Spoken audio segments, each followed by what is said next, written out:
কি বললো তাতে কান্না দিয়ে নিজের কাজটা করে যান। আসসালামু আলাইকুম বন্ধুরা, সবাই কেমন আছেন? দোয়া করি সবাই ভালো থাকেন। চলেন সুন্দর একটা রান্না দেখাই। আর আরও কিছু থাকতেছে, ভিডিওতে দেখতে থাকেন।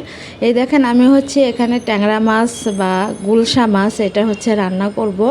এটা হইতেছে কচুর গাঠি আছে, ওইটা দিয়ে রান্না করব। তা আমি মানে আগে মাছটা মাখায় নিচ্ছি সব মশলা দিয়ে। এখানে আদা, রসুন বাটা, আর পেঁয়াজ বাটা, জিরা বাটা, এগুলা দিয়ে, আর পেঁয়াজ, কাঁচামরিচ, তেল দিয়ে তারপর মাছটারে সুন্দর করে মাখায়া তারপর রেখে দিছিলাম। এরপর আমি তরকারিগুলা মাখায়া তারপর বসায় দিচ্ছি। তারপর ঝোলের পানি দিয়ে দিলাম। তারপর দেখতে পারলেন যে মাছগুলা দিয়ে দিলাম। এইভাবে মাছটা রান্না করছি, এত মজা হয়েছিল, এত মজা হয়েছিল।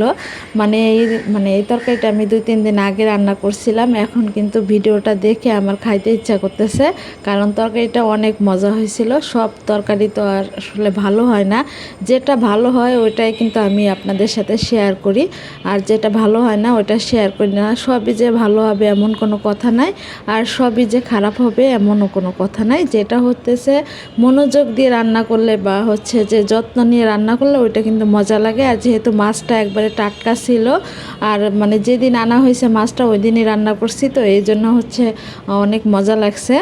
আর ফ্রিজের মাছ কিন্তু ভালো লাগে না, ফ্রিজে দেখা যায় 2-3 দিন রাখার পরে সেই মাছটা রান্না করলে কিন্তু অতটা ভালো লাগে না, যতটা যখনই মাছ আনা হয় তখনই রান্না করলে ওই মজাটা পাওয়া যায় না। আর মাছগুলোও কিন্তু অনেকগুলা দিয়েছিলাম, আর মাছ বেশি দিলে কিন্তু তরকারিটা মজা লাগে, বিশেষ করে ছোট মাছগুলা।